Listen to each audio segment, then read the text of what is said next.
Now let us start with the Recording in progress. continuation of the deductions, right? Deductions जो थे, जो हम पढ़ रहे थे, उस बात को कंटिन्यू करते हैं. Revision of the deductions. तो रिवीजन में अपन ने पेमेंट बेस्ड डिडक्शंस पढ़ लिए थे. अब छोटा सा एक डिस्कशन अपना बचता है, इनकम बेस्ड डिडक्शंस. उसको भी रिवाइज कर लेते हैं. Revision is very important because चीजें जो हम पढ़ते हैं, सुनते हैं, वो याद रहनी चाहिए और उस समय याद आनी चाहिए जब अपन क्वेश्चन करते हैं, तभी उन चीजों का रेलेवेंस है. Otherwise they don't make sense. और चीजों को याद रखना मतलब चीजों को रिपीट करना, बार बार रिपीट करना. तो रिवीजन भी आपको कई बार करना चाहिए. कोशिश करना चाहिए कि क्विकली अपने आप से चीजें याद रखें. जो प्रोविजन हम रिवाइज कर रहे हैं, कोशिश ये होनी चाहिए कि आप भी साथ में बोले, उसके पहले आपको वो चीज याद आ जानी चाहिए before we go into the section. तो अभी देखिए यहां पर जो है, for the revision of income based deductions you have and miscellaneous deductions, you have first section to be revised, that is section 80 TTA. Section 80 TTA, who is the eligible assessee? The eligible assessee is individual who is not a senior citizen, individual below the age of 60 years and HUF. तो ये eligible है, may be resident may be non resident. यहां पर saving bank account का interest ही eligible है, saving bank only. सो FD वगैरह eligible नहीं है, केवल सेविंग बैंक अकाउंट का इंटरेस्ट ही एलिजिबल है. तो saving bank account interest is eligible only. That is it. Saving bank may be with a bank or a cooperative society, that is okay, but saving bank का interest ही eligible है. अब उसके बाद अगली चीज है, दैट इज इसमें deduction कितना मिलेगा. तो जो एक्चुअल इंटरेस्ट है वो subject to a limit of ₹10,000. 10,000 is the upper limit, वहां तक का डिडक्शन है. हमको पता है ये चीज. तो individual below the age of 60 years, HUF, saving bank interest up to ₹10,000 is eligible for deduction. And then we have, अगर पार्टनरशिप फर्म वगैरह का सेविंग बैंक अकाउंट है तो उस पर 80 TTA का डिडक्शन नहीं मिलेगा. कई बार क्या होता है, पार्टनरशिप फर्म का सेविंग बैंक अकाउंट पार्टनर के नाम पे होता है, तो अकाउंट तो इंडिविजुअल के नाम पर है पर पैसा तो फर्म का है. तो उनका कहना है भाई भले ही फर्म का बैंक अकाउंट हो पार्टनर के नाम पे, तो उसमें 80 TTA का डिडक्शन फर्म को तो नहीं मिल पाएगा. And similarly with AOP BOI, उनको डिडक्शन नहीं मिल पाएगा. अब 80 TTB भी बड़ा इंपॉर्टेंट सेक्शन है, a corollary to the section 80 TTA. पर ये section is for individual who is a senior citizen. तो इंडिविजुअल जिसकी एज 60 साल या उससे ज्यादा है, उसका सेक्शन है 80 TTB. अब 80 TTB में आपको डिडक्शन मिलता है ऑफ एनी डिपॉजिट. तो saving account, current account, I mean saving account, FD account, RD account, कोई भी अकाउंट हो, कोई भी डिपॉजिट आपका बैंक में हो, उसमें जो ब्याज है उस ब्याज पे आपको 80 TTB का डिडक्शन मिलता है. Any deposit account with right any bank और अ कोऑपरेटिव सोसाइटी और may be with post office etcetera. तो वही पोस्ट ऑफिस, बैंक वगैरह कोई में भी आपका कोई भी डिपॉजिट अकाउंट हो, आपको डिडक्शन मिलता है. इसकी लिमिट है 50,000 रुपए तक. तो यहाँ लिमिट भी ज्यादा है, डिडक्शन भी ज्यादा है, FD इंटरेस्ट भी एलिजिबल है, सेविंग इंटरेस्ट भी एलिजिबल है. तो सीनियर्स के लिए थोड़ा ज्यादा इंसेंटिव, अदर देन सीनियर्स के लिए कम incentive. And then you have additional conditions which you know already, that अगर फर्म का कोई बैंक अकाउंट है तो उसमें भले वो पार्टनर के नाम पे हो, फर्म को तो 80 TTB का डिडक्शन नहीं मिलेगा. खास तौर पे जब आप रिवाइज करो तो आपको वो एग्जाम्पल्स देखने चाहिए जो इस सेक्शन के परम्यूटेशंस हैं. जो भी पॉसिबल सिचुएशंस थी उसको लेकर मैंने एग्जाम्पल्स आपको कराए थे, तो दैट शुड बी कंसीडर्ड. अगला सेक्शन है सेक्शन 80 QQB. तो कोई भी किताब अगर लिखता है तो उसके लिए 80 QQB है. अब देखो इस सेक्शन में who is the eligible assessee is a resident.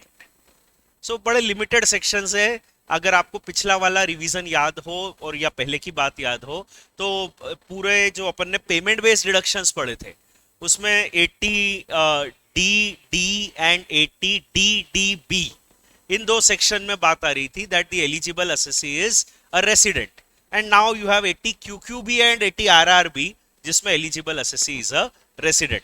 तो बाकी सब केसेस में क्या है, ऑल एसएससीज एलिजिबल है। दो इनकम बेस्ड और दो पेमेंट बेस्ड डिडक्शन में रेसिडेंट की बात हो रही है। और फिर 80D में भी एक बात आई थी थोड़ी सी, वहां पे एलिजिबल तो सब थे पर वो जो एडिशनल 25,000 की सीनियर वाली लिमिट थी, तो एडिशनल वाली लिमिट में लिखा हुआ था सीनियर रेसिडेंट, तो वहां रेसिडेंट शब्द का प्रयोग था। Additional 25,000 under section 80D medical insurance premium. So वो भी एक छोटी सी बात है जो ध्यान रखने की है। तो बाकी मान लो कभी एग्जाम में क्वेश्चन आ जाए नॉन रेसिडेंट, तो अपने को ध्यान होना चाहिए भाई सब डिडक्शंस नॉन रेसिडेंट को मिलते हैं, भाई गिनती के 3 4 5 डिडक्शंस जो हैं ये नॉन रेसिडेंट को नहीं मिलते। 80 नहीं मिलेगा, 80 भी नहीं मिलेगा, 80D की एडिशनल 25,000 की लिमिट नहीं मिलेगी, 80 QQB, 80 RRB, these are the section. 80 I mean DD से जुड़ा हुआ 80U तो है ही ऑब्वियसली। तो ये है 80 QQB। 80 QQB में eligible assessee is a resident individual, he is an author और a joint author of a book, he is author और a joint author of a book and अगर वो किसी किताब का ऑथर या जॉइंट ऑथर है तो उसको जो लमसम कंसिडरेशन है किताब लिखने पे, या तो उसको लमसम मिल गया, किताब के सारे राइट्स उसने बेच दिए और लमसम मिल गया, या किताब का कॉपीराइट उसने दे दिया, ये लाइसेंस दे दिया और उसके लिए उसको मिला रॉयल्टी। तो कॉपीराइट फीस, लाइसेंस फीस या रॉयल्टी फीस उसको मिली। तो जो भी मिलता है lump sum fees, royalty fees, whatsoever जो भी उसको मिलता है तो वो यहाँ पर एलिजिबल है। तो what is the eligible income? Eligible income is basically from authoring, joint authoring a book, किताब लिखने पर जो भी उसको मिलता है वो एलिजिबल है। बुक भी बड़े स्पेसिफिक टॉपिक्स पर यहाँ बात की गई है, any topic of literature, art and science. So it's not covering all the types of books. This section covers only literature, art and science. तो कोई भी literature, arts and science वाले टॉपिक पे किताब लिखी गई, उस किताब में जो भी उसको रॉयल्टी या फीस वगैरह मिली वो एलिजिबल है। और यहाँ पे ये भी बोला गया है जरूर से कि किताब कुछ स्पेसिफिक टॉपिक्स पर नहीं होनी चाहिए। तो किताब जैसे यहाँ लिखा है नो डिडक्शन, ये किताब नहीं होनी चाहिए, मतलब brochure, pamphlet, commentary, diary, guides, journal, magazine, newspaper, pamphlet, textbook, school tracts और any other publication of similar nature. तो ये सब चीज़ें एलिजिबल नहीं है, इनके ऊपर नहीं मिले। किताब मतलब प्रॉपर किताब होनी चाहिए, वो भी 3 टॉपिक पे, लिटरेचर, आर्ट एंड साइंस के सब्जेक्ट पे। फिर डिडक्शन कितना मिलेगा? तो डिडक्शन मिलेगा जितनी इनकम है और ₹3 lakhs which ever is less. So income or 3 lakhs whichever is less would be the amount of deduction. And then you have एक और रिस्ट्रिक्शन है यहाँ पर कि अगर आपकी जो इनकम है वो रॉयल्टी के नेचर की है, मतलब रेगुलर इनकम के नेचर की है, तो आपको deduction would be restricted to 15% of the value of the book. मतलब आपको मान लो किताब 1,000 रुपए की है और उसमें आपको 25% 250 रुपए की रॉयल्टी मिलती है, तो आपका डिडक्शन जो है 250 रुपए ना होते हुए 150 रुपए, 15% of the value of book पे रिस्ट्रिक्ट हो जाएगा। राइट, आपको भले ही रॉयल्टी मिले 250 rupees, your income taxable would be 250 rupees, but your deduction would be only 150, you will get only 15%। That is the another restriction which is there. तो ये है 80 QQB। कभी एग्जाम में ऐसा क्वेश्चन आ जाता है किसी कॉम्प्रिहेंसिव में कि साहब ये ऑथर हैं, इन्होंने किताब विताब लिखी थी, ठीक है किताब लिखी थी बहुत अच्छी बात है, पर अपने दिमाग में चलना चाहिए QQB।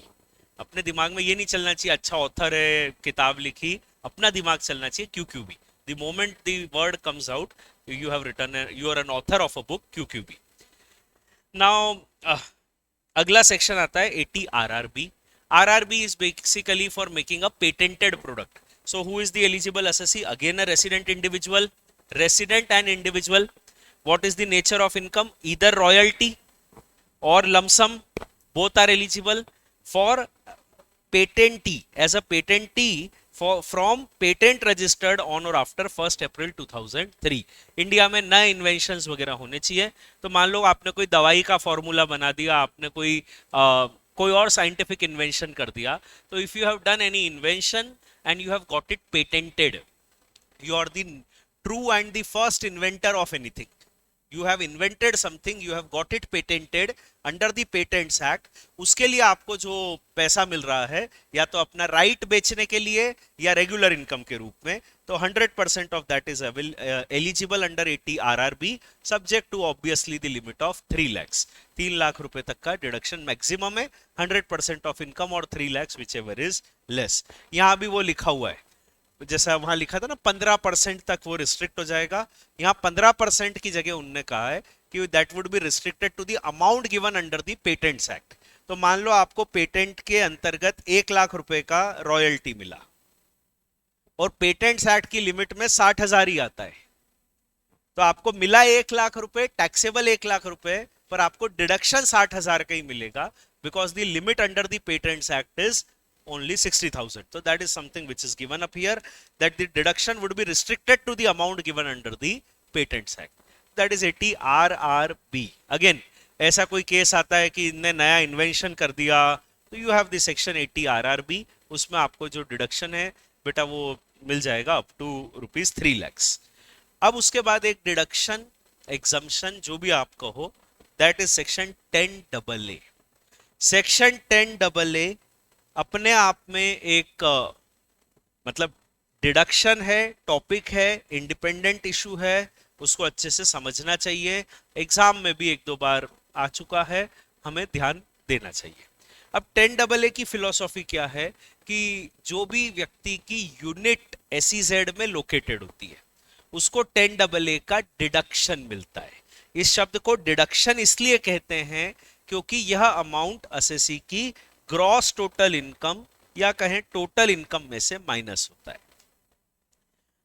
एग्जम्प्ट इनकम तो क्या होती है कि आउटराइटली माइनस हो जाती है, इनकम में ही शामिल नहीं होती है, ग्रॉस टोटल इनकम या टोटल इनकम का हिस्सा नहीं होती है। पर अगर ये एग्जम्प्ट इनकम होती तो आउटराइटली बाहर हो जाती।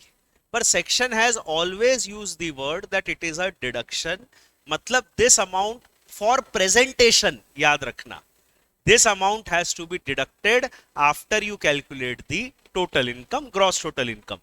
gross total income basically total income के बाद आखिरी में ये टोटल इनकम निकालने के लिए टोटल इनकम के जस्ट पहले इसको आप माइनस कर देना।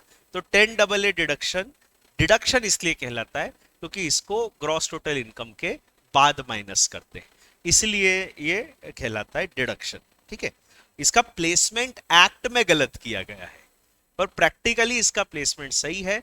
तो प्रेजेंटेशन में याद रखना कि ग्रॉस टोटल इनकम के बाद ये डिडक्शन देना, इनकम को जोड़ तो देना। मान लो SEZ की यूनिट का प्रॉफिट है तो बिजनेस हेड में जोड़ देना, फिर ग्रॉस टोटल इनकम निकालना, फिर बाकी सारे डिडक्शंस दे देना और आखिरी में 10AA का डिडक्शन देना। Then you will finally get the figure of total income.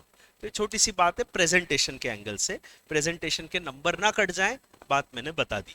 अब who is the eligible assessee? Any assessee, individual, HUF, AOP, BOI, company firm, local authority, AJP, residents, non-residents, everybody is eligible under this section। What you have to do is basically you have to set up your unit in SEZ। That unit may be a manufacturing industry, that unit may be a service industry, IT industry।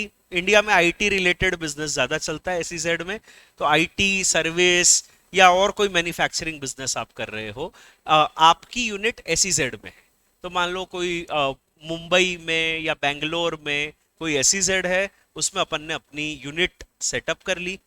वो जो unit है उस unit का eligible profit would be eligible, उसी पे हमको deduction मिलेगा। तो आपकी 2 यूनिट है, मान लो एक एलिजिबल जो SEZ में है, एक नॉन एलिजिबल। नॉन एलिजिबल का जितना भी प्रॉफिट है उस पर तो डिडक्शन मिलना नहीं है, वो तो पूरा टैक्सेबल है। एलिजिबल यूनिट का जो प्रॉफिट है वो प्रॉफिट में भी आपको एक फॉर्मूला लगाना पड़ता है और वो फॉर्मूला कहलाता है ET/TT। The idea of this is कि जो एलिजिबल यूनिट का प्रॉफिट है वो प्रॉफिट में से जो एक्सपोर्ट रिलेटेड प्रॉफिट है, मतलब दिस शुड बी, जो हमने प्रॉफिट कमाया it should be related to export out of India और export in the SEZ itself, and it should be brought in India in convertible foreign exchange. हम चाहते हैं कि जो एसईजेड की यूनिट है वो फॉरेन करेंसी इंडिया में लेके आए, एक्सपोर्ट को बढ़ावा दे। तो उसके लिए उनका ये कहना है कि आपकी ये जो यूनिट है it should basically export out of India or use that product in the SEZ itself, and secondly the foreign currency should be brought in India in convertible foreign exchange. You should bring this money in India within a prescribed time limit, जो भी time limit prescribed है with in 6 months from the end of the year, वो जो भी limit prescribed है उस limit में आपको पैसा लेके आना है। तो कई बार ऐसी इंफॉर्मेशन आपको आएगी कि साहब आपका प्रॉफिट जो है एलिजिबल यूनिट का वो तो 60 है, तो on a total turnover of से 800 करोड़, 800 करोड़ के टर्नओवर पर 60 करोड़ का प्रॉफिट है, पर एलिजिबल जो टर्नओवर है, एलिजिबल मतलब वो टर्नओवर जो it is out of export brought in India in convertible foreign exchange with in the period, वो मान लो से दिया हुआ है 720। तो आपको ये फॉर्मूला लगा के एग्जम्पशन कैलकुलेट करना पड़ेगा। Profit of the business, business we are talking about the SEZ business, profit of the SEZ business multiplied by ET divided by TT. Eligible turnover is the numerator, denominator is the total turnover. इस ratio में आपको distribute करना पड़ेगा and based on this ratio you have to do the calculation.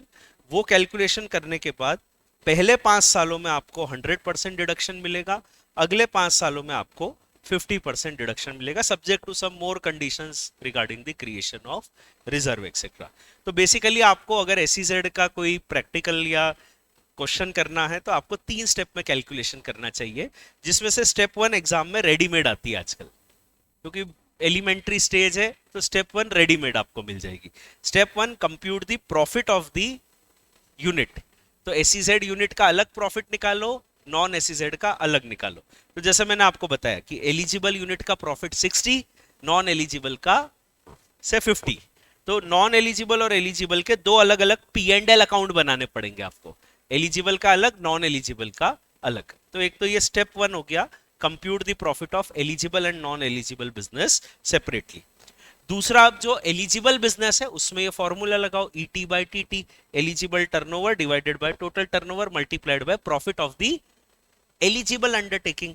ठीक है, तो ET by TT लगाओ, इससे आपको आ जाएगा eligible profit. Total profit exempt नहीं होता है, वो प्रॉफिट एग्जम्प्ट होता है जो एक्सपोर्ट रिलेटेड है, तो एक्सपोर्ट टर्नओवर के रेशो में आप उसको बांट रहे हो, सिंपल बात है। और फिर स्टेप 3 आता है परसेंटेज, पहले 5 सालों में 100%, अगले 5 सालों में 50%। So to that extent the deduction is available. तो जो आपका प्रॉफिट है वो तो आपने बिजनेस इनकम में जोड़ लिया, डिडक्शन कितना मिलेगा बेसिकली ये 3 स्टेप में आपको कैलकुलेशन करना है, इसके बेसिस पे डिडक्शन मिल जाएगा। So with this income based deduction जो है वो हो जाते हैं, एंड विद दिस डिडक्शंस वाला जो चैप्टर है उसका अपना रिवीजन हो जाता है। ठीक बात है।